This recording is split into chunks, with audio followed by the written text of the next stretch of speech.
बोलो जयकारा बोल मेरे श्री गुरु महाराज की जय। सभी गुरुमुख प्रेमियों से सप्रेम जय सच्चिदानंद। हम सत्संग में अक्सर जाते हैं। गुरुमुख प्रेमी जो हैं सत्संग के बिना नहीं रह पाते। थोड़ा इस पर विचार करें, क्या वाकई हम सत्संग के बिना नहीं रह पाते? क्या सत्संग जाना जरूरी है? तो क्यों जरूरी है? अगर हम सत्संग में जाकर कुछ सुनते नहीं, पूरा ध्यान सुनने में नहीं लगा पाते, अंदर चित्त वृत्तियों में कुछ चलता रहता है, जैसे कुछ न कुछ छोड़कर ही सत्संग में इंसान पहुंचता है। कोई अपना दुकान का कार्य, अपने कस्टमरों का कुछ व्यवहार और क्या कहते हैं, कोई बहनें माताएं घर का कार्य छोड़कर जाती हैं। कहीं पर बहुत सी कुछ परेशानियां होती हैं कि कोई बहनें बड़ी मुश्किल से जा पाती हैं। तो किसी भी तरीके से पहले तो ये विचार करना चाहिए, ये कोशिश करनी चाहिए कि अगर हम सत्संगी हैं, अगर मैं सत्संगी हूँ, सत्संग में जाता हूँ, अगर किसी के कहने से जाता हूँ, लेकिन जाता हूँ, अगर किसी के कहने से गया तो इसका मतलब जिसने कहा है मैं उसका मान सम्मान करता हूँ, इज्जत करता हूँ, तो मुझे अच्छी तरह से उसकी इज्जत करनी चाहिए। जिसके भी कहने से मैं जाऊं, सत्संग में जाऊं, तो सत्संग को ध्यान से सुनो। क्यों? कि उसको आधार बनाकर, सत्संग को आधार बनाकर उसका पूरा फायदा लेना है। क्या? कि सत्संग में तो अक्सर यही वचन होते हैं कि सत्य का संग करो, सत्य वस्तु जो है साथ देने वाली होती है, सत्य वस्तु नाम है, सत्य संग करो, सत्य का संग करो, सत्य बोलो। तो हम थोड़ा शुरू से ही छोटे छोटे शब्दों से शुरुआत करें, प्रयास करें कि सत्य बोलना है। तो सत्य का संग शुरू हो गया कि जुबान से सत्य बोलने का मैं प्रयास करूं। तो ये सत्संग की शुरुआत है। सत्य प्रभु का नाम है, तो प्रभु के नाम से जुड़ना है। कैसे जुड़ना है? ये सत्संग में बहुत कुछ सीखने को मिलता है। संतों महापुरुषों का जो सत्संग होता है, जो उनके प्रवचन होते हैं, उनके मुख से जो शिक्षा मिलती है, सत्य वचनों का जो असर होता है वो उनके बताए हुए तरीके से मनन करने से उन वचनों का प्रभाव हमारे नित्य प्रति के जीवन पर देखने को मिलता है। अगर सत्संग के वचनों में हम सुनते हैं कि सत्संग से, सत का संग करने से, संतों के वचन सुनने से, उनको मानने से, मनन करने से, अमल करने से सच्चा सुख प्राप्त होता है। ये बहुत बड़ी बात है, सच्चा सुख प्राप्त होना, जो अक्सर देखा जाता है, सुना जाता है, शास्त्रों में पढ़ा जाता है, सत्संग में भी हम सुनते हैं कि नाम के बिना किसी को सुख यहाँ मिलता नहीं, सच्चा सुख प्राप्त नहीं किया जा सकता। क्या इतना सत्संग का महत्व है, इतना संतों महापुरुषों के बताए हुए रास्ते पर चलने का महत्व है? तो फिर तो विचार करने की बात है कि सत्संग में जाकर हम बैठे हैं, मैं सत्संग में जाकर बैठ जाऊं और सत्संग शुरू हो, मेरे चित्त में चलता रहे कि मैं आज ये काम अधूरा छोड़ के आ गया, आज मुझे अपने ऑफिस में जाने के लिए देर हो रही है, दुकान पर जाने के लिए देर हो रही है, या छुट्टी है, हमें कहीं नहीं जाना, आज रविवार है, तो फिर हम दूसरे विकारों को, फालतू के विचारों को अपने अंदर में जगह देते हैं, अपने किसी और परिचित को याद करते हैं, या ध्यान हमारा घर में चला जाता है, बच्चों में चला जाता है, किसी नफ़े और नुकसान में चला जाता है, कोई बिजनेस का ख्याल आ जाता है, दुकानदारी का ख्याल आ जाता है, कल की जो घटना हुई थी उसमें ध्यान चला जाता है। तो ये सब, इन सब से जीत हासिल करनी है। मुझे चाहिए कि मैं इन सब से ऊपर उठकर बार बार ऐसे विचारों को झटक कर अपने मस्तिष्क से बाहर करूं और गहराई से सत्संग के वचनों को सुनूं। और अगर संतों महापुरुषों के वचन सुन रहे हैं, हमारे सन्मुख विराजमान है संत महापुरुष, उनको बड़ी गहराई से हम उनके दीदार करें और उनके दर्शनों का लाभ प्राप्त करते हुए उनके दर्शनों को अपने आंखों के रास्ते, अपने मन मस्तिष्क के अंदर बसाने का भरसक प्रयास करें, प्रयत्न करें।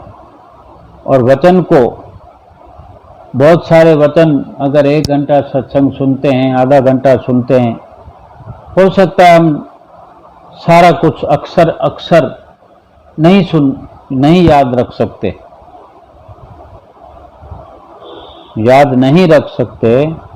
लेकिन उसमें कुछ थोड़े से शब्दों का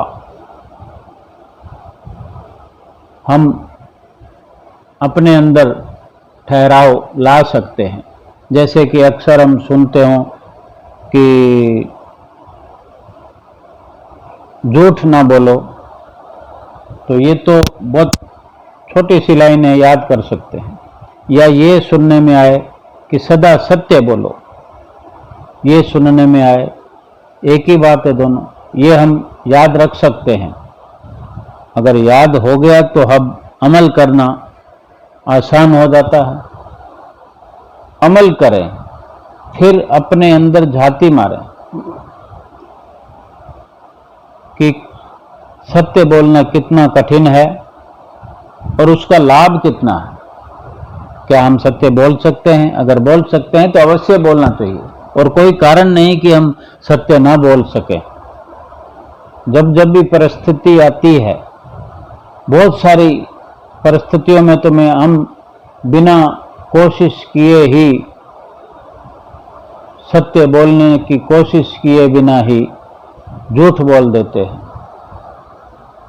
तो ये मैं अपने जीवन में बहुत लापरवाही कर रहा हूं, जो गलत है और दुख का हेतु है।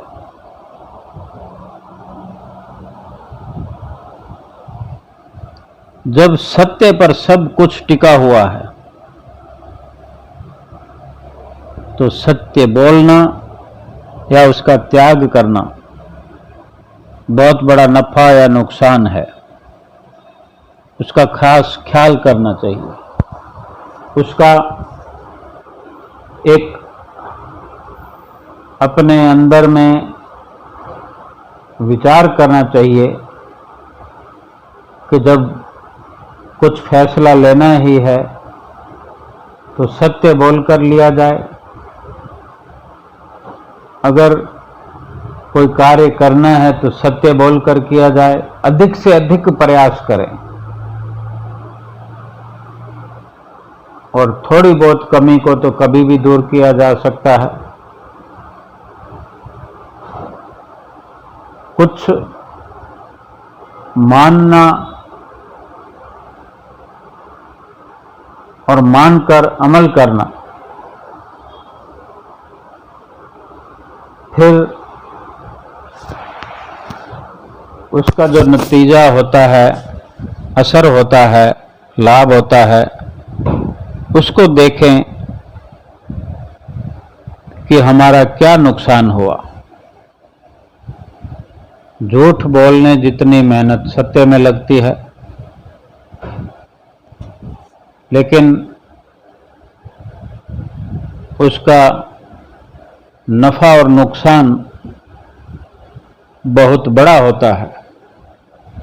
अगर सत्य बोलने का हमने स्वभाव बनाया, आदत बनाई, तो उसके बड़े बड़े लाभ होते हैं और एक सुकून अपने अंदर से हमको मिलता है।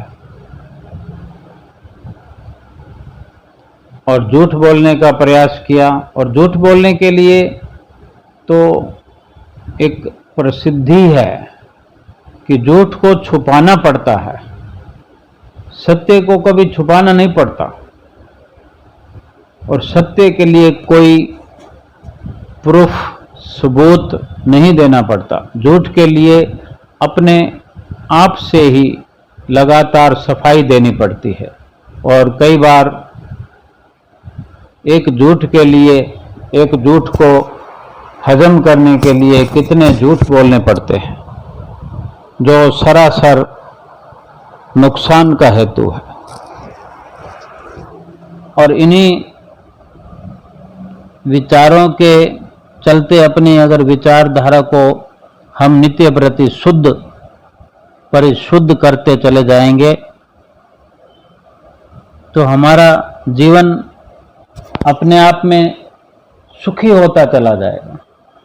भक्ति की बात कुछ और ऊपर है, अलग हटके है कि सत्संग में जो बड़ी बात नाम सुमरन की बताई जाती है, शिक्षा दी जाती है कि नाम को कैसे, नाम का सुमरन किया जाता है, कैसे श्वासों के द्वारा जपा जाता है, कितनी तरह की विधियां होती है कि हम श्री आरती में भी गाते हैं, सहज समाधि, अनाहत, अनाहत ध्वनि, जप, अजप्पा। तो इनकी गहराई में थोड़ा जाने का प्रयास करें, और जब गहराई में जाएंगे तो अवश्य कुछ ना कुछ असर हमारे अंदर आना शुरू हो जाएगा।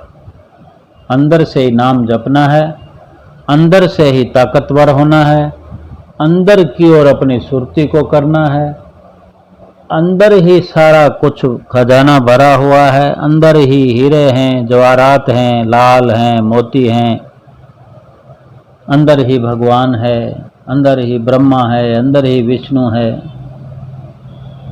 अंदर ही सुख है।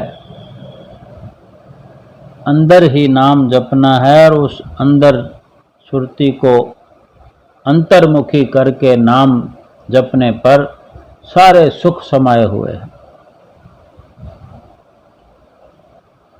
कई सत्संग में जैसे हमारी माताएं बहनें भी पहुंचती हैं बड़ी कुर्बानी करके। मैं तो हर किसी पर हाथ जोड़कर बलिहार जाता हूं कि गुरमुख भाई बहन, बुजुर्ग, बच्चे सब पहुंचते हैं, सब पहुंचते हैं अपने प्रारब्ध के अनुसार। जो उनको सतगुरु की दया कृपा से जो मौका मिल रहा है, मिलता रहा है, सब पहुंचते रहे हैं, पहुंच रहे हैं और पहुंचते रहेंगे। हम ये